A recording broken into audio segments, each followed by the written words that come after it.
ನಮ್ಮಲ್ಲಿ ಎಲ್ಲರಿಗೂ ಹೇಳೋದು ಒಂದೇ, ಈಗೇನ್ ಪರ್ಫಾರ್ಮೆನ್ಸಸ್ ಮಾಡೋದಲ್ವಾ ನಿಮ್ಗೆಲ್ಲರಿಗೂ ಇಷ್ಟ ಆಗಿದೆ ಅಂತ ಅನ್ಸುತ್ತೆ ಅಲ್ವಾ? ಸ್ವಲ್ಪ ನೀವೇ ಮಾತಾಡಿ ಗಲಾಟೆಗಳು ಮಾಡ್ಕೊತಾ ಇದ್ದೀರಾ. ದಯವಿಟ್ಟು ಸ್ವಲ್ಪ ಸೈಲೆಂಟ್ ಆಗಿದ್ರೆ ಒಂದು ಬೇಗ ಮುಗಿಸಿ ನೀವು ಊಟ ಮಾಡ್ಬೇಕು ಅನ್ಸುತ್ತೆ. ಎಲ್ಲರೂ ಊಟ ಮಾಡಕ್ ಹೋಗೋಣ. ಈ ಒಂದು TM ಇಂಟರ್ನ್ಯಾಷನಲ್ ಸ್ಕೂಲ್ ನಾವು ಯಾವಾಗ ಸ್ಟಾರ್ಟ್ ಮಾಡಿದ್ವಿ ಅಲ್ಲಿಂದ ಇಲ್ಲಿವರೆಗೂ ಕೂಡ ಸ್ಟೆಪ್ ಬೈ ಸ್ಟೆಪ್ ಬೆಳಿತಾನೆ ಬರ್ತಾ ಇದೀವಿ. ಅದನ್ನ ಹೇಳ್ಕೊಳ್ಳೋದಕ್ಕೆ ತುಂಬಾ ಪ್ರೌಡ್ ಆಗಿರುತ್ತೆ. ಆದ್ರೆ ಈ ಒಂದು ವರ್ಷ ಆದ್ಮೇಲೆ ವರ್ಷ ಏನ್ ಬರ್ತಾ ಇದೆ, ಪ್ರತಿ ಸರಿ ಚಾಲೆಂಜಸ್ ಅಷ್ಟೇ ಇದೆ. ಅದನ್ನ ಮೆಟ್ಟಿ ನಿಂತು ಇಲ್ಲಿವರೆಗೂ ನಾವು ನಡ್ಕೊಂಡ್ ಬರ್ತಾ ಇರೋದು ಅಷ್ಟು ಸುಲಭದ ಮಾತಲ್ಲ. ಅದಕ್ಕೆ ಮಧು ಮೋಹನ್ ಮತ್ತೆ ಈಗ ಅವರು ಸತಿಮಣಿ ಅವರು ಕೂಡ ಜಾಯ್ನ್ ಆಗಿ ಈ ಸ್ಕೂಲ್ ತುಂಬಾ ಅಚ್ಚುಕಟ್ಟಾಗಿ ನಡೆಸ್ಕೊಂಡ್ ಬರ್ತಾ ಇದ್ದಾರೆ. ಅದಕ್ಕೆ ನನ್ನ ಕಡೆಯಿಂದ ತುಂಬು ಹೃದಯದ ಧನ್ಯವಾದಗಳು. ಮತ್ತೆ ನಿಮ್ಮೆಲ್ಲರಿಗೂ ಒಂದು ಚಿಕ್ಕ ಒಂದು ಮನವಿ ಏನಂತಂದ್ರೆ, ಈ ಶಾಲೆ ನಾವೇನ್ ಸ್ಟಾರ್ಟ್ ಮಾಡಿದ್ವಿ ಉದ್ದೇಶನೇ ಬೇರೆ ಇತ್ತು. ನೀವು ಎಲ್ಲರೂ ಮಧು ಮೋಹನ್ ಜೊತೆ ಮಾತಾಡುವಾಗ ಒಂದು ಇದಿರುತ್ತೆ, ಏನಂತಂದ್ರೆ ಯಾವ ತರ ಮನುಷ್ಯ ಅಂತಂತ ಅವನು ತುಂಬಾ ಎಕ್ಸ್ಪ್ಲೋರ್ ಮಾಡ್ತಾನೆ. ಇಲ್ಲ ಈ ತರ ಇರ್ಬೇಕು, ಈ ತರ ಇರ್ಬೇಕು, ಈ ತರನೇ ಮಾಡ್ಬೇಕು, ಹಿಂಗೆ ಮಾಡ್ಬೇಕು ಅಂತ. ನೀವು ಈ ಪ್ರೋಗ್ರಾಮ್ಸ್ ಕೂಡ ನೋಡಿ, ಬೇಕಾದ್ರೆ ಈ ವಾರ್ಷಿಕೋತ್ಸವ ಪ್ರೋಗ್ರಾಮ್ಸ್ ಬೇರೆ ಶಾಲೆ ಯಾರ್ಯಾರು ಮಾಡ್ತಾರೋ ಆ ಶಾಲೆಗಿದ್ದು ಡಿಫ್ರೆಂಟ್ ಆಗಿರುತ್ತೆ. ನಾವೊಂದು ಸೋಲ್ಜರ್ನ ಇನ್ವೈಟ್ ಮಾಡ್ತೀವಿ ಆಸ್ ಎ ಚೀಫ್ ಗೆಸ್ಟ್ ಆಗಿ. ಒಂದು ಕಲ್ಚರಲ್ ಕರ್ನಾಟಕ ಕಲ್ಚರಲ್ಸ್ ರೆಪ್ರೆಸೆಂಟ್ ಮಾಡ್ತೀವಿ. ಪ್ಲಸ್ ನಮ್ದು ಏನ್ ನಡ್ಕೊಂಡ್ ಬರ್ತಾ ಇದೀವಿ ಎಲ್ಲಾನು ಅಷ್ಟೇ ಇನ್ ಜನರಲ್ ಇಲ್ದಿರ ನಾವು ಯಾವ್ದಕ್ಕೆ ಎಷ್ಟು ಒತ್ತು ಕೊಟ್ಟು ನಡೆಸಬೇಕು ಅನ್ನೋ ಮಟ್ಟದಲ್ಲಿ ನಾವು ನಡ್ಸ್ಕೊಂಡ್ ಬರೋದಕ್ಕೆ ಸಾಧ್ಯವಾದಷ್ಟು ನಡ್ಕೊಂಡ್ ಬರ್ತಾ ಇದೀವಿ. ಅದೇ ಅಲ್ದಿರ ಈ ಒಂದು ಶಾಲೆ 12 ವರ್ಷದಲ್ಲಿ ನಿಮ್ಗೆಲ್ಲರಿಗೂ ತಿಳಿದಿರ್ತಕ್ಕಂಥ ಒಂದು ಮಾತು ಹೇಳಕ್ ಇಷ್ಟಪಡ್ತೀನಿ. ಈಗ ನಮ್ಮ ಸ್ಕೂಲಲ್ಲಿ ಏನ್ ಸ್ಟ್ರೆಂತ್ ಇದೆ ಅಲ್ವಾ, ಆ ಸ್ಟ್ರೆಂತ್ ಅಲ್ಲಿ 90% ನೀವೆಲ್ಲರೂ ಇಲ್ಲೇ ಇದ್ದೀರಾ. ಎಲ್ಲೂ ಇದು ಆಗಕ್ಕೆ ಸಾಧ್ಯನೇ ಇಲ್ಲ. ಯಾಕಂದ್ರೆ ಈ LKG ಇಂದ ಹಿಡಿದು 10th ವರೆಗೂ ನಮ್ಮ ಶಾಲೆ ಇದೆ. ಈ LKG ಇಂದ 10th ವರೆಗೂ 90% ಸ್ಟೂಡೆಂಟ್ಸ್ ಇಲ್ಲೇ LKG ಇಂದ 10th ವರೆಗೂ ಓದಿರೋರು ಇದ್ದಾರೆ. ಸೇಮ್ ನೀವೇ ಪೇರೆಂಟ್ಸ್ ಇದ್ದೀರಾ, ಕರೆಕ್ಟ್ ಅಲ್ವಾ? ಹೌದಲ್ವಾ? ನಾವೇನಾದ್ರೂ ತಪ್ಪು ಮಾಡ್ತಾ ಇದ್ರೆ ಅಥವಾ ನಾವೇನಾದ್ರೂ ಶಾಲೆಯಲ್ಲಿ ಎಜುಕೇಶನ್ ಸರಿ ಇಲ್ಲ ಅಂತಿದ್ರೆ ಆ 10% ಕೂಡ 90% ಯಾಕೆ ಹೇಳ್ತಾ ಇದೆ ಅಂದ್ರೆ 10% ಜನ ಕೂಡ ಅವ್ರ ಪರ್ಸನಲ್ ಪ್ರಾಬ್ಲಮ್ಸ್ ಇಂದ ಅಥವಾ ಅವ್ರ ಪೇರೆಂಟ್ಸ್ ಟ್ರಾನ್ಸ್ಫರ್ಸ್ ಆಗಿರೋದ್ರಿಂದ ನಮ್ಮ ಶಾಲೆ ಬಿಟ್ಟು ಹೋಗಿದ್ದಾರೆ, ಹೊರತು ಬೇರೆ ಯಾವ ಉದ್ದೇಶದಿಂದನೂ ಅಲ್ಲ. ಒಂದು. ಎರಡನೇದು, ನಮ್ಮ ಅದೊಂದೇ ಅಲ್ಲ, ಮಕ್ಕಳೇ ಅಂತಲ್ಲ, ನಮ್ಮ ಜೊತೆ ಇರೋ ಟೀಚರ್ಸ್ ಕೂಡ ತುಂಬಾ ಜನ ಸೀನಿಯರ್ಸ್ ಇದ್ದಾರೆ. ನೀವು ನೋಡಬಹುದು, ನಿಮ್ಮ ಪೇರೆಂಟ್ಸ್ ನೀವೇ ಬಂದು ನೋಡ್ತಾ ಇದ್ದೀರಾ ಎಷ್ಟು ಜನ ಸೀನಿಯರ್ಸ್ ಇದ್ದಾರೆ. ಪಂಕಜ ಮೇಡಮ್ ಆಗಿರ್ಬೋದು, ಮೇಹಬೂಬಿ ಮೇಡಮ್ ಆಗಿರ್ಬೋದು, ಇವರೆಲ್ಲ ತುಂಬಾ ಹಳೆ ನಮ್ಮ ಜೊತೆನೆ ಇದ್ ಮಾಡ್ಕೊಂಡು ಬರ್ತಾ ಇದ್ದಾರೆ.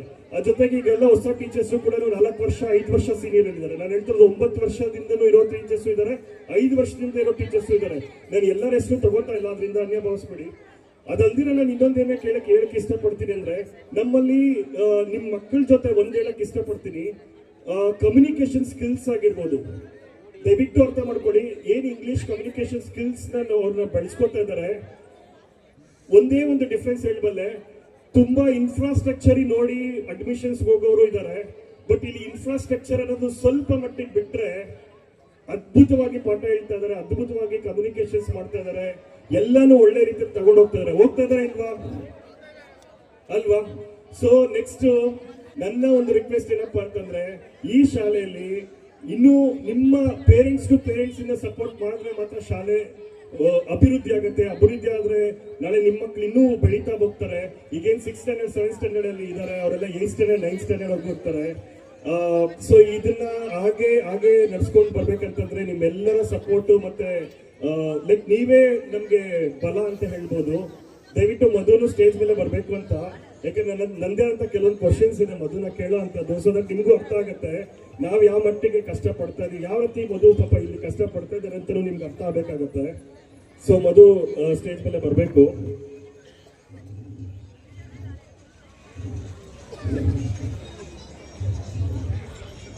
ನಾನು ಮಧುನ ಕೇಳಕ್ಕೆ ಇಷ್ಟಪಡುವಂತದ್ದು, ನಿಮ್ಮ ಮನಸ್ಸುಗಳಲ್ಲಿ ಉಳಿದಿರ್ತಕ್ಕಂಥ ಕ್ವಶನ್ಸ್ ನಿಮ್ಮ ಪರವಾಗಿ ನಾನು ಕೇಳ್ಬೇಕು ಅನ್ಕೊತಾ ಇದ್ದೀನಿ. ಸೊ ನಿಮ್ಗೆಲ್ಲರಿಗೂ ಕೂಡ ತಟ್ಟತ್ತೆ ಎಲ್ಲೊಂದ್ ಕಡೆ ಈ ಕ್ವಶನ್ ನಾನು ಮಧುನ ಕೇಳ್ಬೇಕಾಗಿತ್ತು ಅನ್ನೋ ಕ್ವಶನ್ಸ್ ನಾನು 4-5 ಜಾಸ್ತಿ ಪಾಪ ಮಧುಗೆ ನಾನು ತೊಂದರೆ ಕೊಡಕ್ ಹೋಗೋದಿಲ್ಲ. ನನ್ನ ಪೇರೆಂಟ್ಸ್ ಬಿಹಾಫ್ ಆಫ್ ಆಗಿ ಕೇಳ್ತಾ ಇದೀನಿ ಅಂತ ಅನ್ಕೊಳ್ಳಿ. ನಿಮ್ಮ ಪರವಾಗಿ ನಾನೀಗ ಮಧುನ ಕೆಲವೊಂದು ಕ್ವಶನ್ಸ್ ನ ಕೇಳ್ಬೇಕು ಅಂತ ಇಷ್ಟಪಡ್ತಾ ಇದೀನಿ. ನೋಡು ಮದುವೆ ಸಪೋರ್ಟ್ ಸಿಗ್ತಾ ಇದೆ. ಮಧು, ನಿನ್ನ ಈ ಒಂದು 12 ವರ್ಷದ ಜರ್ನಿಯಲ್ಲಿ ನಿನಗೆ ಎಷ್ಟು ಸಂತೋಷವಾಗಿದೆ ಈ ಶಾಲೆ ಬಗ್ಗೆ, ನಿನ್ನ ಒಂದು ಜರ್ನಿ ಬಗ್ಗೆ? Thank you Chakri. ಇಂಥ ಒಂದು ಸಿಚುವೇಶನ್ ಆಕ್ಚುಲಿ ನೀನು ಈ ತರ ಪ್ಲಾನ್ ಮಾಡ್ಕೊಂಡು ಬರ್ತಿದ್ಯಾ ಅಂತ ನಾನು ನಿಜವಾಗ್ಲೂ ಅನ್ಕೊಂಡಿರ್ಲಿಲ್ಲ. ಇದೊಂಥರ ನನಗೂ ಒಂಥರ ಅದೇನೋ ಈಗ ನಮ್ಮ ಪೇರೆಂಟ್ಸ್ ಕೇಳ್ದಾಗೇನೆ ಇದೆ ನೀನು ಕ್ವಶನ್ಸ್ ಕೇಳ್ತಾ ಇದ್ರೆ. ಓಕೆ, ಸಂತೋಷ ಅನ್ನೋದು ಆಕ್ಚುಲಿ ಅದು ನೆವರ್ ಲಾಸ್ಟಿಂಗ್. ಅದು ನನಗೆ ಈ ವರ್ಷ ಏನೋ ಮಾಡಿದ್ದೀನಿ ಅಂತಂದ್ರೆ ನನಗೆ ನೆಕ್ಸ್ಟ್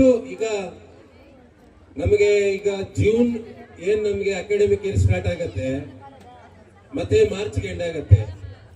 ನನ್ನ ತಲೆಯಲ್ಲಿ ಏನ್ ನೋಡ್ತಾ ಇರುತ್ತೆ ಅಂದ್ರೆ ಸಮಥಿಂಗ್ ಏನೋ ಹೊಸದ್ ಕೊಡೋಣ, ನಮ್ಮ ಪೇರೆಂಟ್ಸ್ಗೆ ಹೊಸದ್ ಕೊಡೋಣ, ಏನ್ ಕೊಡಕ್ಕಾಗತ್ತೆ, ಇದೇ ಚಿಂತನೆ ನಂದು.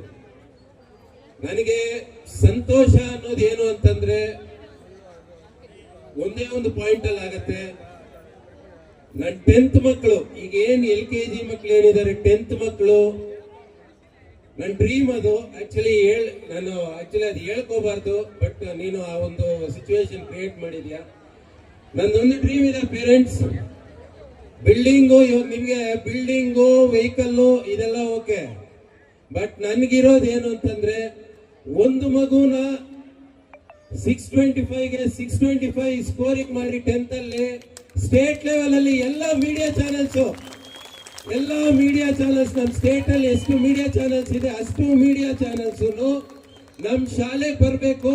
ನಮ್ ಪೇರೆಂಟ್ಸ್ ಈ ತರ ಎಲ್ರು ಗ್ಯಾದರ್ ಮಾಡಿಸಿ ಎಲ್ರು ಆ ಮಗುನ ಇವಾಗ ಹೆಂಗೆ ನಾವು ಸನ್ಮಾನ ಮಾಡ್ಕೊಂಡ್ವಿ ಆ ತರ ಎಂಟೈರ್ ನಮ್ ರಾಜ್ಯ ಎಲ್ಲ ಹೊಗಳ್ಬೇಕು ನಮ್ಮ ಮಗುನ. ಅದು ನನಗೆ ಸಂತೋಷ ಚಕ್ರಿ.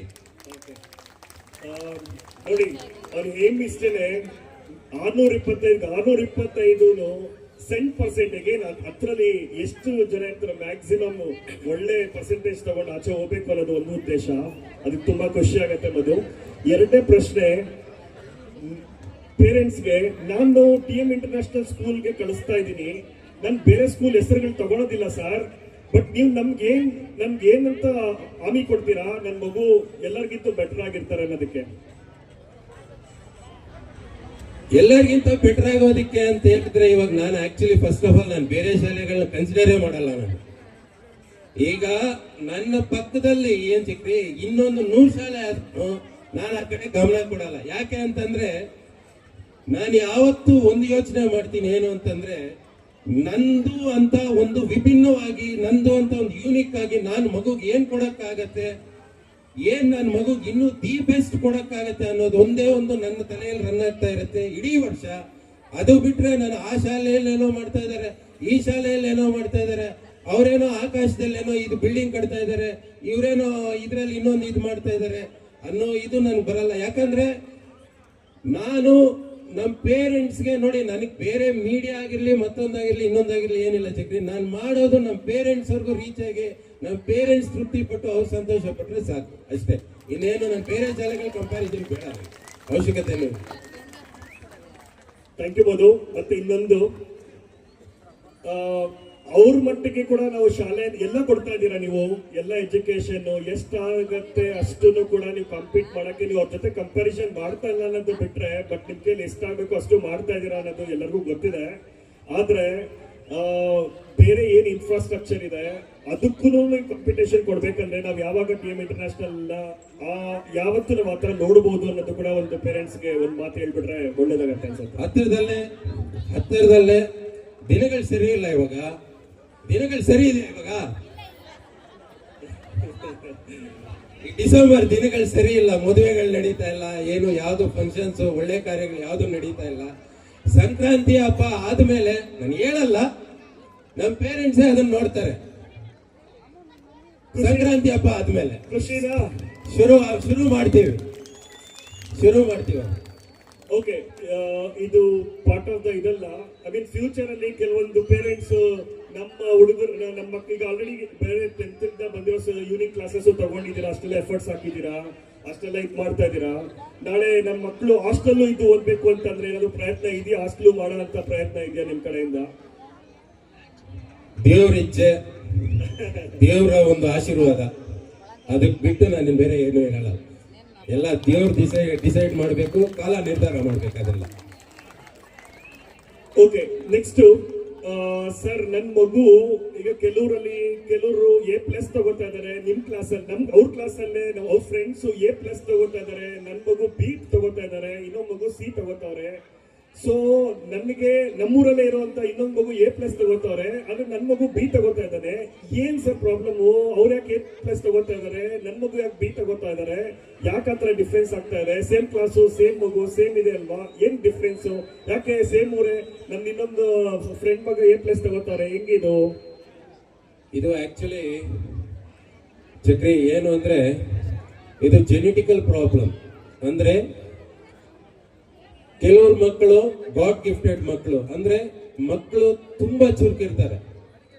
ನಾನು ಏನ್ ಹೇಳ್ತೀನಿ ಅಂದ್ರೆ ದಯವಿಟ್ಟು ಬೇಜಾರು ಮಾಡ್ಕೋಬೇಡಿ, ಈ ಪದ ಬಳಸ್ತಾ ಇದ್ದೀನಿ, ಕ್ಷಮೆ ಇರಲಿ. ಏನಾದ್ರು ನಿಮ್ಗೆ ಏನಾದ್ರು ಫಸ್ಟ್ ಹೇಳ್ತಾ ಇದ್ದೀನಿ, ಏನಾದ್ರು ಬೇಜಾರಾದ್ರೆ. ಕೆಲವ್ರ ಪೇರೆಂಟ್ಸು ಅನ್ಎಜುಕೇಟೆಡ್ಸ್ ಇರ್ತಾರೆ, ಏನು ಬರಲ್ಲ, ಬಟ್ ಮಕ್ಕಳು ಮಾತ್ರ ಔಟ್ಸ್ಟ್ಯಾಂಡಿಂಗ್ ಇರ್ತಾರೆ. ಅವ್ರ ಪೇರೆಂಟ್ಸ್ ಬಂದು ಹೆಂಗ್ ಹೇಳ್ತಾರೆ ಅಂದ್ರೆ, ಸರ್ ನಮ್ಗೆ ಏನು ಗೊತ್ತಿಲ್ಲ, ನಮ್ಮ ಮಕ್ಕಳಿಗೆ ಹೇಳ್ಕೊಡಕ್ಕೂ ನಮ್ಗೆ ಅಷ್ಟಿದಿಲ್ಲ, ನಾವು ಓದಿಲ್ಲ, ಒಂಥರ ಅವ್ರು ನೊಂದ್ಕೊಂತಾರೆ, ಬಾಧೆ ಪಡ್ತಾರೆ. ನಮ್ಮ ತಂದೆ ತಾಯಂದರು ನಮ್ಗೆ ಅದು ಹೇಳ್ಕೊಟ್ಟಿಲ್ಲ ಸರ್. ನಾನು ಬೆಳಿಗ್ಗೆ ಆಟೋ ಎತ್ಕೊಂಡು ಹೋಗ್ತೀನಿ, ನಾನು ಹೊಲಕ್ಕೆ ಹೋಗ್ಬಿಡ್ತೀನಿ, ನಮ್ಮವರು ಇರಲ್ಲ, ನಮ್ಮವರು ಓದಿಲ್ಲ, ಅವ್ರಿಗೂ ಗೊತ್ತಾಗಲ್ಲ ಇವ್ರೇನ್ ಇದು ಮಾಡ್ತಾ ಇದ್ದಾರೆ ಅಂತ. ಅವ್ರಿಗೆ ಈವನ್ ಮಾರ್ಕ್ಸ್ ಬಂದಿರೋದನ್ನ ಕೂಡ ನಾನು ಖುದ್ದಾಗಿ ಎಲ್ಲ ಶಿಕ್ಷಕರಿಗೂ ಹೇಳಿದ್ದೀನಿ, ನೀವು ಎಕ್ಸ್ಪ್ಲೈನ್ ಮಾಡಿ ಮಗುಗೆ, ನೀವೇ ಖುದ್ದಾಗಿ ಎಕ್ಸ್ಪ್ಲೈನ್ ಮಾಡಿ, ಏನು ಎತ್ತ, ಇದು ಯಾಕೆ ಮಗು ಈ ತರ ಇದಾಗಿದೆ, ಯಾಕೆ ಕಮ್ಮಿ ಬಂದಿದೆ, ಇದ್ರ ಕಾರಣ ಏನು, ಏನ್ ಮಾಡಬೇಕು, ನಾವು ಏನ್ ಮಾಡ್ತಾ ಇದ್ದೀವಿ, ಇದನ್ನೆಲ್ಲ ನಾನು ಟೀಚರ್ಸ್ಗೆ ಹೇಳಿದ್ದೀನಿ, ಈ ತರ ಎಲ್ಲ ಎಕ್ಸ್ಪ್ಲೈನ್ ಮಾಡಿ. ಯಾಕಂದ್ರೆ ಪೇರೆಂಟ್ಸ್ ನಮ್ಮನ್ನ ನಂಬಿ, ಶಿಕ್ಷಕರನ್ನಾಗಿ ನಮ್ಮನ್ನ ನಂಬಿ ಏನಿಲ್ಲ ಅಡ್ಮಿಷನ್ ಮಾಡಿದ್ದಾರೆ, ಅವ್ರ ನಂಬಿಕೆನ ಯಾವತ್ತೂ ನಾವು ಉಳಿಸ್ಕೋಬೇಕು. ಅವ್ರ ನಂಬಿಕೆನ ನಾವು ಮೋಸ ಮಾಡಬಾರ್ದು, ಅವ್ರ ಮನಸ್ಸಿಗೆ ಅವರ ಒಂದು ನಂಬಿಕೆಯ ಮೇಲೆ ದ್ರೋಹ ಮಾಡಬಾರ್ದು, ದ್ರೋಹ ಬಗೆಯಬಾರ್ದು. ದೇವ್ರು ಒಳ್ಳೇದು ಮಾಡಲ್ಲ ಅಂತ ನಾನು ಎಲ್ಲ ಟೀಚರ್ಸ್ಗೆ ಹೇಳ್ತೀನಿ. ಅವರು ಏನು ನಮ್ಮ ಹತ್ರ ಏನ್ ಇದು ಮಾಡ್ತಾರೆ, ಕೆಲವ್ರು ಬಂದು ಜೋರಾಗಿ ಏನ್ ಮೇಡಮ್ ಏನ್ ಹಿಂಗಿದೆ, ಏನ್ ನನ್ ಮಗು ಅದು ಇದು ಅಂತಾನು ಜೋರಾಗಿ ಕಿರ್ಚಾಡ್ತಾರೆ. ಕೆಲವ್ರು ಬಂದು ತೃಪ್ತಿಯಿಂದ ಹೋಗ್ಲಿ ಬಿಡಿ, ಇಲ್ಲಿ ಹಾಕಿದ್ದಕ್ಕೆ ನಮ್ಮ ಮಕ್ಕಳು ಚೆನ್ನಾಗಿ ಮಾಡ್ತಾ ಇದ್ದಾರೆ, ಚೆನ್ನಾಗಿ ಓದ್ತಾ ಇದ್ದಾರೆ ಅಂತ ಕೆಲವ್ರಿಗಿರುತ್ತೆ. ಡಿಫ್ರೆಂಟ್ ಲೆವೆಲ್ಸ್ ಆಫ್ ಪೇರೆಂಟ್ಸ್ ಇದ್ದಾರೆ. ಬಟ್ ಆದ್ರೆ ನನ್ನ ಒಂದು ಇವಾಗ ಇವ್ರೇನ್ ಹೇಳಿದ್ರು, ಏನ್ ಕ್ವಶನ್ ರೈಸ್ ಮಾಡಿದ್ರು, ABC ಅಂತ, ಯಾವತ್ತು ಇದು ನಿಮ್ಗೆ ಇದು ಒಂದು ಸೀಕ್ರೆಟ್ ಹೇಳ್ತಾ ಇದ್ದೀನಿ, ನಾನು ಯಾವತ್ತು ಇರೋರ್ನ ನಾನು ಟೀಚರ್ಸ್ಗೆ ಬಿಟ್ಬಿಡ್ತೀನಿ. ನಾನು ಫೋಕಸ್ ಮಾಡೋದೆಲ್ಲ CB ಅಷ್ಟೇ. ನನಗೆ ಆ ಮಕ್ಕಳು ಬರ್ಬೇಕು, ಆ ಮಕ್ಕಳು ಮಾಡ್ಬೇಕು, ಅದಕ್ಕೆ ನಾನು ಏನ್ ಮಾಡ್ಬೇಕು, ಏನ್ ಹೋಮ್ವರ್ಕ್ ಮಾಡ್ಬೇಕು, ಆ ಮಕ್ಕಳಿಗೆ ಏನ್ ಇದು ಮಾಡ್ಬೇಕು ಅಂತ ಟೀಚರ್ಸ್ ನ ಹಿಂಡು ಬಿಡ್ತೀನಿ ನಾನು ಆ ವಿಚಾರದಲ್ಲಿ. ಎ ಗ್ರೇಡ್ ತಗೊಳ್ಳೋ ಮಕ್ಕಳು ದಯವಿಟ್ಟು ನನ್ನ ಹತ್ರ ಡಿಸ್ಕಸ್ ಮಾಡಬೇಡಿ. ನಾನು ಅದು ಹೇಳ್ತೀನಿ ಟೀಚರ್ಸ್ಗೆ, ನನ್ನ ಹತ್ರ ನೀವು ಡಿಸ್ಕಸ್ ಮಾಡಬೇಕು, ನಾನು ನಿಮ್ಗೆ ಟೈಮ್ ಕೊಡಬೇಕು ಅಂತಂದ್ರೆ ನೀವು B ಮಕ್ಕಳು C ಮಕ್ಕಳ ಬಗ್ಗೆ ಮಾತಾಡಿದ್ರೆ ಮಾತ್ರನೇ ನಾನು ಇದು ಮಾಡ್ತೀನಿ, ನಾನು ಕೂತ್ಕೊಂತೀನಿ. ಏನ್ ಮಾಡೋಣ, ಆ ಮಕ್ಕಳಿಗೆ ಹೆಂಗ್ ಮಾಡೋಣ? ಯಾಕಂದ್ರೆ ಈಗ ನೋಡಿ, 90 ತೆಗಿಯೋ ಮಗು 95 ತೆಗಿಯೋ ದೊಡ್ಡ ಮ್ಯಾಟ್ರ್ ಏನಮ್ಮ? ಮ್ಯಾಟ್ರ? ನಾನು ಇವಾಗ ಪ್ರೌಢಾಗಿ ಹೇಳ್ಕೊಂತೀನಿ. ನಾನು ಎಕ್ಸಾಂಪಲ್, ನನ್ನ ಸ್ಟೂಡೆಂಟ್ ಇದ್ದಾನೆ ಇಲ್ಲೇ, ಅಜಯ್ ಇದ್ದಾನೆ ಸ್ಟೂಡೆಂಟ್, ನನ್ನ ಸ್ಟೂಡೆಂಟ್ ಇಲ್ಲೇ ಇದ್ದಾರೆ, ಅಜಯ್ ಇದ್ದಾನೆ, ಮತ್ತೆ ಪವನ್ ಕಲ್ಯಾಣ್ ಇದ್ದಾನೆ, ಲಾಸ್ಟ್ ಇಯರ್ ಬ್ಯಾಚ್. ಅವ್ರಿಗೋಸ್ಕರ ನಾನು ಎಷ್ಟು ಕಷ್ಟ ಬಿದ್ದಿದೆ ಅಂತಂದ್ರೆ, ಸೀರಿಯಸ್ ಆಗಿ ಹೇಳ್ಬೇಕು ಅಂದ್ರೆ, ಎಲ್ಲೋ ಒಂದ್ ಕಡೆ ನಮ್ಮ ಟೀಚರ್ಸ್ ಕೂಡ ಇವ್ರು ಫೇಲ್ ಆಗ್ಬಿಡ್ತಾರೆ ಸರ್. ಇವ್ರು ಗ್ಯಾರಂಟಿ ಫೇಲ್ ಹೊಡೆದ್ಬಿಡ್ತಾರೆ ಇವರು, ನಮಗ್ ನಂಬಿಕೆ ಇಲ್ಲ, ಇವ್ರು 10th ಅಲ್ಲಿ ಡೆಫಿನೆಟ್ ಆಗಿ ಪಾಸ್ ಆಗಲ್ಲ ಇವರು. ಈ ಮಾತುಗಳು ಬಂದಿದೆ, ನಿರುತ್ಸಾಹ ಆಗೋಗ್ಬಿಟ್ಟಿದ್ರು. ನಾನ್ ನಂಬಿಕೆಯನ್ನು ಬಿಡ್ಲಿಲ್ಲ, ದೇವ್ರ ಮೇಲೆ ವಿಶ್ವಾಸ ಇಟ್ಟಿದ್ದೆ. ನಿಮ್ಮ ಒಂದು ಬಲ, ನೀವೇನ್ ಸಪೋರ್ಟ್ ಮಾಡಿದಿರ ಲಾಸ್ಟ್ ಇಯರ್ ಪೇರೆಂಟ್ಸ್, ನಿಜವಾಗ್ಲು ನಾನು 2 ಕೈ ಎತ್ತಿ ನಿಮಗೆ ನಮಸ್ಕಾರ ಮಾಡ್ತಾ ಇದ್ದೀನಿ. ನೀವು ಸಪೋರ್ಟ್ ಮಾಡಿರೋದ್ರಿಂದಾನೇ ನಾನು ಅಷ್ಟೆಲ್ಲ ಮಾಡಕ್ಕಾಗಿರೋದು. ನನಗೆ ಅದೊಂದು ಅದೃಷ್ಟ. ನಮ್ಮ ಪೇರೆಂಟ್ಸು ನಿಂತ್ಕೊಂಡ್ ಬಿಡ್ತಾರೆ ನನ್ನ ಹಿಂದೆ, ನೀವು ಮಾಡಿ ಸರ್, ನಿಮ್ಗೇನ್ ಸಪೋರ್ಟ್ ಬೇಕೋ ನಾನು ಮಾಡ್ತೀನಿ, ನೀವು ಮಾಡಿ. ನೀವು ಮಗುಗೆ ಒಳ್ಳೆ ರಿಸಲ್ಟ್ ತರಿಸ್ಬೇಕು. ಏನೆಲ್ಲ ನಾನು ಅವನ ತಂದೆಯಾಗಿ, ಅವನ ತಾಯಿಯಾಗಿ, ಅವ್ರ ತಾಯಿಯಾಗಿ ನಾನು ನಿಮ್ಗೆ ಏನೆಲ್ಲ ಮಾಡ್ಬೇಕು ಮಾಡಿ, ನಾನು ಸಪೋರ್ಟ್ ಕೊಡ್ತೀನಿ ಅಂತ ಸಪೋರ್ಟ್ ಕೊಟ್ಟು ಅದನ್ನ ನಾನು ಹೇಳ್ಬಾರ್ದು. ಇಡೀ ರಾತ್ರಿ ಎಲ್ಲ ನಾನು ಮಕ್ಕಳ ಜೊತೆ ಸ್ಪೆಂಡ್ ಮಾಡಿದ್ದೀನಿ, ನಿದ್ದೆ ಮಾಡಿದೆ, ಮಕ್ಕಳನ್ನೆಲ್ಲೇ ಇಟ್ಕೊಂಡು ಸ್ಪೆಂಡ್ ಮಾಡಿ. ಟೀಚರ್ಸ್ 12 ಗಂಟೆ ತನಕ ಇಟ್ಕೊಂಡಿದ್ದೇವೆ. 12 ಗಂಟೆಗಂತ ಟೀಚರ್ಸ್ ಇಲ್ಲಿ ಇತ್ತು, ಹೇಳ್ಕೊಟ್ಟು ಇದು ಮಾಡಿ ಹೋಗಿದ್ದಾರೆ. ಸೊ ಅಷ್ಟು ಕಷ್ಟ ಬಿದ್ದು ಮಕ್ಕಳಲ್ಲಿ 6 ಡಿಸ್ಟಿಂಕ್ಷನ್, 5 ಫಸ್ಟ್ ಕ್ಲಾಸ್ ಬಂದಿದೆ ಅಂತಂದ್ರೆ ಅದು ಸುಮ್ಮನೆ ಅಲ್ಲ, ಈಸಿ ಅಲ್ಲ ಅದು. ಸೊ ನಿಮ್ಮ ಸಹಕಾರ, ನಿಮ್ಮ ಒಂದು ಸಪೋರ್ಟು ಯಾವತ್ತಿಗೂ ಹಿಂಗೆ ಇರಬೇಕು. ಸೊ ಇದು ಚಕ್ರಿ ನನ್ನ ಒಂದು ABC ಅಂತ ನೀನೇನ್ ಕೇಳಿದ್ದಕ್ಕೆ ಲೆಂತಿ ಹೇಳ್ಬಿಟ್ಟೆ. ಬಟ್ ಸಿನೇ ನನ್ನ ಫೋಕಸ್ ಸರ್, CPನೇ ನನ್ನ ಫೋಕಸ್, ಅಲ್ಲ, ಅಲ್ವೇ ಅಲ್ಲ. ನಾನು ಅದ್ರ ಬಗ್ಗೆ ತಲೆ ಕೂಡ ಕೆಡಿಸ್ಕೊಳ್ಳಲ್ಲ. Thank you. ನಾನು ಆಕ್ಚುಲಿ ಈ ವಿಚಾರ ಹೇಳ್ತಾ ಇರ್ಬೇಕಾದ್ರೆ ನಾನು ತಿಳ್ಕೊಂಡೆ. ಒಂದು ಆಕ್ಚುಲಿ ತುಂಬಾ ಸರಿ ಫೋನ್ ಮಾಡಿ ಮಾತಾಡ್ತಾ ಇದ್ವಿ. ಅವನು ನಿಜ ಹೇಳ್ತೀನಿ, ಇದು ದೇವ್ರ ಮೇಲೆ ಆನೆ ಮಾಡಿ ಹೇಳ್ತೀನಿ, ಅವನು SSLC ಎಕ್ಸಾಮ್ಗೆ ಮಧುರ್ ಅವ್ರು ಓದಿರಲ್ಲ ಇಷ್ಟು. ಅವರು ಈಗ ಲಾಸ್ಟ್ 2 ಬ್ಯಾಚಸ್ ಏನ್ ಎಫರ್ಟ್ಸ್ ಹಾಕಿದ್ದಾರೆ, ಅವನು ಖುದ್ದು ಎಕ್ಸಾಮ್ಗೂ ಕೂಡ ಇಷ್ಟು ಓದಿಲ್ಲ, ಅಷ್ಟು ಎಫರ್ಟ್ಸ್ ಹಾಕಿಲ್ಲ. ಅವ್ರ ರಿಸಲ್ಟ್ಸ್ ತನ್ನ ರಿಸಲ್ಟ್ ಅಂತ ಅಷ್ಟು ಟೆನ್ಷನ್ ತಗೊಂಡು ಬರೋ ತನಕ ಅವ್ರು ಅಷ್ಟು ಎಫರ್ಟ್ಸ್ ಹಾಕಿ ಅದನ್ನ ನೋಡೋ ತನಕ ನಿಮ್ಗೆ ಗೊತ್ತಿಲ್ಲ ಅದು ಆ ಪೇನ್ ಮತ್ತೆ ಆ ಜರ್ನಿ. ನನ್ಗೆ ಗೊತ್ತು ಪರ್ಸನಲ್ ಆಗಿ ಅಷ್ಟು ತಲೆ ಕೆಡಿಸ್ಕೊಂಡಿದ್ದ. ಈಗ ಏನ 2-3 ಸ್ಟೂಡೆಂಟ್ಸ್ ಫೇಲ್ ಆಗ್ತಾರೆ ಅನ್ನೋದಕ್ಕೆ ಎಷ್ಟು ತಲೆ ಕೆಡಿಸ್ಕೊಂಡ ಅಂದ್ರೆ ಪರ್ಸನಲ್ ಆಗಿ ಕೂತ್ಕೊಂಡು ತಲೆ ಕೆಡಿಸ್ಕೊಂಡ. ಅದಷ್ಟೇ ಹೇಳ್ತೀನಿ ನಾನು. ನಾವು ಸುಮ್ಮನೆ ಬೇರೆ ಹೈ ವಾಶ್ ಮಾಡಕ್ ಇಷ್ಟ ಇಲ್ಲ, ಕೆಲಸದಲ್ಲಿ ತೋರಿಸ್ತೀವಿ, ಪ್ರಾಕ್ಟಿಕಲ್ ಆಗಿರೋಣ ಅನ್ನೋದಷ್ಟೇ ಇವ್ರ ಭಾವನೆ. ಎಷ್ಟಾದಷ್ಟು ಗ್ರೌಂಡ್ ಲೆವೆಲ್ ಅಲ್ಲಿ ಇದ್ದು ಕೆಲಸ ಮಾಡಬೇಕು ಅನ್ನೋದಷ್ಟೇ ಇರೋದು. ಅದು ತುಂಬಾ ಪೇರೆಂಟ್ಸ್ಗೆ ಇಷ್ಟ ಆಗೋದಿಲ್ಲ, ಅವ್ರಿಗೆ ಐವಾಶ್ ಇರಬೇಕು, ಇನ್ನೊಂದು ಮಾಡಬೇಕು ಅನ್ನೋದಿರುತ್ತೆ. But Madhu is the only one and only one where he put efforts at the bottom of the ground. So ಅದರಿಂದ ಅಷ್ಟೇ ಈ ಸ್ಕೂಲ್ ಇಲ್ಲಿವರೆಗೂ ಬರಬೇಕಂದ್ರೂ ಕಾರಣ. ಮತ್ತೆ ಇನ್ನೊಂದು ಮಧು ಸರ್, ಈಗ ನೀವು ಸ್ಟೇಟ್ ಲೆವೆಲ್ಗೆಲ್ಲ ಸೆಲೆಕ್ಟ್ ಮಾಡಿಸ್ಬಿಟ್ರಿ, 2 ಮಕ್ಕಳು ಸೆಲೆಕ್ಟ್ ಆದ್ರು, ಮುಂದಿನ ವರ್ಷ ಇನ್ನೂ ಸೆಲೆಕ್ಟ್ ಮಾಡ್ಬೋದು.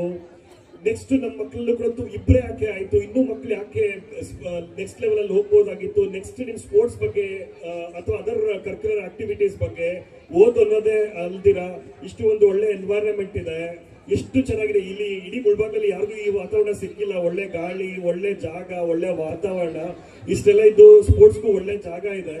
ಸೊ ನೆಕ್ಸ್ಟ್ ಪೇರೆಂಟ್ಸ್ ಅಲ್ಲಿ ಕೆಲವ್ರಿಗೆ ಕುತೂಹಲ ಇದೆ. ಈಗ ಅವರು 2 ಸ್ಟೇಟ್ ಲೆವೆಲ್ ಕಳ್ಸಿದೀರಾ, ನೆಕ್ಸ್ಟ್ ನಮ್ಮ ಮಕ್ಕಳನ್ನ ಯಾವ ಮಟ್ಟಿಗೆ ಸ್ಪೋರ್ಟ್ಸ್ ಅಲ್ಲಿ ಇನ್ವಾಲ್ವ್ ಮಾಡ್ತೀರಾ, ಯಾವ ತರ ತಗೊಂಡು ಹೋಗ್ತೀರಾ, ಒಬ್ಬೊಬ್ಬರಿಗೆ ಒಂದೊಂದು ಟ್ಯಾಲೆಂಟ್ ಇರುತ್ತೆ ಅನ್ನೋದು. ಆಕ್ಚುಲಿ ಈ ಒಂದು ಕ್ವಶನ್ಗೆ ಅದು ಮನೆ ಪೇರೆಂಟ್ಸ್ ಮಕ್ಕಳನ್ನ ಇವಾಗ ನೋಡಿ ಈ ಕೆಲವೊಂದು ಹಾಸ್ಟೆಲ್ಗಳಲ್ಲಿ ಹಾಕ್ಬಿಟ್ಟಿರ್ತಾರೆ. ನಾನು ಖುದ್ದಾಗಿ ನೋಡಿರೋದು, ನನ್ನ ಎಕ್ಸ್ಪೀರಿಯನ್ಸ್. ನಾನು ನೋಡಿದೆ, ಡಿಸ್ಟ್ರಿಕ್ಟ್ ಲೆವೆಲ್ ಅಲ್ಲಿ ನೋಡಿದೆ, ಹೋಗ್ಬಿಟ್ಟು ಕಬಡ್ಡಿ ಇದು ನೋಡಿದೆ. ಕೆಲವು ಪೇರೆಂಟ್ಸ್ ಎಲ್ಲ ಬಂದಿದ್ರು, ನಾನು ಹೋಗಿದ್ದೆ, ನೋಡಿದೆ. ಅವ್ರ ಹಾಸ್ಟೆಲ್ ಇರೋರು ಹೆಂಗಿದ್ದಾರೆ ಅಂದ್ರೆ ಒಬ್ಬೊಬ್ರು ಒಂದೊಂದು ಭೀಮ. ಆ ಹುಡುಗಿರು ಇರ್ತಾರೆ, ಒಳ್ಳೆ ಎಲ್ಲಾದ್ರೂ ಈ ಒನ್ಕೆ ಒಬ್ಬ ಇದ್ದಂಗೆ ಇರ್ತಾರೆ, ಒಬ್ಬೊಬ್ರು ಆ ಸೈಜು. ಇದು ಕಿತ್ತೂರು ರಾಣಿ ಚೆನ್ನಮ್ಮ ಇದ್ದಂಗೆ ಇರ್ತಾರೆ. ಆ ಮಕ್ಕಳನ್ನ ನೋಡ್ಬಿಟ್ಟು ನನಗ್ ಶಾಕ್ ಆಗೋಯ್ತು, ಏನಪ್ಪ ಹಿಂಗಿದ್ದಾರೆ ಮಕ್ಕಳು. ನಮ್ಮ ಮಕ್ಕಳು ನೋಡಿದ್ರೆ ಏನು ಚೆನ್ನಾಗಿ ಊಟ ಹಾಕಿ, ಎಗ್ಗು ಏನೆಲ್ಲ ಇದೆ, ಮಾಂಸ ಚೆನ್ನಾಗಿ ಇದ್ ಮಾಡಿ ಹಾಸ್ಟೆಲ್ ಇದ್ಕೊಂಡೆ ಅವ್ರ ಆರೇಂಜು. ನಿಜವಾಗ್ಲೂ ನಮ್ಮಲ್ಲ ನೀವು ನೋಡಿದ್ರೆ ನೀವು ಬಾಯಿ ಮೇಲೆ ಬೆರಳಿಟ್ಕೊಂತೀರಾ, ಏನ್ ಹಿಂಗಿದೀಯಾ ನೀನು ಅಂತ. ಹೆಂಗಿರ್ತಾರೆ ಇವತ್ತು ಮನೆ ಡಿಸ್ಟ್ರಿಕ್ಟ್ಗೆ, ಇವಾಗ ಮನೆ ಇದು ಸ್ಟೇಟ್ ಲೆವೆಲ್ಗೆ, ಈ ಡಿವಿಷನ್ ಲೆವೆಲ್ಗೆ ನಮ್ಮ ಸಂಜನಾ ಹೋಗಿದ್ಲು, ಬಂಗಾರಪೇಟೆ ಅವ್ರು ಬಂದಿದ್ರು. ಆ ಮಕ್ಕಳು ನೋಡಿದ್ರೆ ಈ ಮಕ್ಕಳು 10th ಮಕ್ಕಳ ಅಂತ ಅನ್ಸ್ತು ನನಗೆ. ಹೋಗ್ಲಿ, ಅದಾದ್ರೂ ಎಲ್ಲಾದ್ರೂ ಹೋಗ್ಲಿ, ಈ ಪ್ರೈಮರಿ ಲೆವೆಲ್ ಸ್ಪೋರ್ಟ್ಸ್ಗೆ ಬಂದಿದ್ರು ಆ ಮಕ್ಕಳು ಕಾಲೇಜ್ ಮಕ್ಕಳಿದ್ದಾಗಿದ್ದಾರೆ. ಆ ಪ್ರೈಮರಿ ಮಕ್ಕಳು ಏನೋ 7-8ನೇ ತರಗತಿ ಮಕ್ಕಳು. ಅಂದ್ರೆ ನಾನು ಹೇಳ್ತಾ ಇರೋದು ಇಲ್ಲಿ ಈ ಒಂದು ವಿಚಾರದಲ್ಲಿ ನಾನು ನಮ್ಮ ರಾಜ್ಯ ಸರ್ಕಾರನ ನಾನು ನಿಜವಾಗ್ಲೂ ನಾನು ಹೊಗಳಬೇಕು. ಮಕ್ಕಳಿಗೆ ಒಳ್ಳೆ ಪೌಷ್ಟಿಕಾಂಶವಾದ ಒಂದು ಆಹಾರವನ್ನ ಕೊಟ್ಟು ನಮ್ಮ ರಾಜ್ಯದ ಮುಖ್ಯಮಂತ್ರಿಗಳಿಗೆ ನಾನು ಈ ವೇದಿಕೆಯ ಮುಖಾಂತರ ನಾನು ನಿಜವಾಗ್ಲೂ ಸರ್, ನೀವು ಒಳ್ಳೆ ಒಂದು ಇದು ಮಾಡ್ತಾ ಇದ್ದೀರಾ ಮಕ್ಕಳಿಗೆ. ಅದೇ ರೀತಿ ಎಲ್ಲ ನಮ್ಮ ಜನರಿಗೂ, ನಮ್ಮ ರಾಜ್ಯದ ಜನರಿಗೂ ಏನಾದ್ರೂ ಒಂದು ಮೋಟಿವೇಶನಲ್ ವಿಡಿಯೋಸ್ ಅಥವಾ ಏನಾದ್ರೂ ಇದು ಮಾಡಿ ಅವ್ರಿಗೂ ಸ್ವಲ್ಪ ಸ್ವಲ್ಪ ಇದ್ರ ಬಗ್ಗೆ ಸ್ವಲ್ಪ ಅವೇರ್ನೆಸ್ ಕೊಡೋ ತರ ನಿಮ್ಮಲ್ಲಿ ನಾನು ರಿಕ್ವೆಸ್ಟ್ ಮಾಡ್ಕೊತಾ ಇದ್ದೀನಿ ಸರ್. ಇದು ಅಲ್ಲೇ CM ಸರ್ ಅವ್ರಿಗೂ ಏನಾದ್ರು ವಿಡಿಯೋ ಏನಾದ್ರು ಇದಾದ್ರೆ ಸರ್ ದಯವಿಟ್ಟು ಪ್ಲೀಸ್ ಇದನ್ನ ಸ್ವಲ್ಪ ಇದು ಮಾಡಿ. ಪೇರೆಂಟ್ಸ್ ನಾನು ನಿಮ್ಮನ್ನ ರಿಕ್ವೆಸ್ಟ್ ಮಾಡ್ಕೊಳ್ಳೋದು ಇಷ್ಟೇ, ಅವ್ರು ಚೆನ್ನಾಗಿ ಇದು ಮಾಡಿ ಪೌಷ್ಟಿಕಾಂಶ ಇರೋದು ನೋಡಿ. ನೀವು ಬೇರೆ ಎಲ್ಲ ನೀವು ಏನೇನು ಕೊಡ್ತೀರಾ ಅದೆಲ್ಲ ಬೇಡ, ಒಳ್ಳೆ ಪೌಷ್ಟಿಕಾಂಶ, ಒಳ್ಳೆ ಹಾಲು ಚೆನ್ನಾಗಿ ಕೊಡಿಸಿ ಮಕ್ಕಳಿಗೆ, ಚೆನ್ನಾಗಿ ಅವ್ರಿಗೆ ಒಳ್ಳೆ ಊಟ ಹಾಕಿ, ಚೆನ್ನಾಗಿ ಮಾಂಸ ಇದು ಕೊಡಿ. ನೀವ್ ಹೇಳ್ತೀರಾ ಸರ್ ಊಟನೇ ತಿನ್ನಲ್ಲ ಸರ್ ಅಂದ್ರೆ ಇನ್ನು ನಾವು ಮನೆಗೆ ಬರ್ಬೇಕಮ್ಮ. ಅದಕ್ಕೆ ಎಕ್ಸ್ಟ್ರಾ ಈಗ ನಾವು ಕೊಡ್ತಾ ಇದೀವಿ, ಒಂದು 30 ಸಾವಿರ ಕೊಡ್ತಾ ಇದೀವಿ, 25-30 ಸಾವಿರ, ಇನ್ನೊಂದು 10 ಸಾವಿರ ಹಾಕಿ ಕೊಟ್ಬಿಟ್ರೆ ಮನೆಗೂ ಕಳ್ಸಿಬಿಡ್ತೀವಿ ಟೀಚರ್ಸ್ನ. 3 ಹೊತ್ತೂ ಅವರೇ ಹೋಗ್ಲಿ, ಅವರೇ ತಿನ್ಸ್ತಾರೆ, ಅವರೇ ಇದು ಮಾಡ್ತಾರೆ. ಸುಮಾರು ಪೇರೆಂಟ್ಸ್ ಹೇಳ್ತೀರಾ ಸರ್ ಊಟ ಮಾಡಲ್ಲ ನೀವು ಮಾಡಿಸ್ಬೇಕು.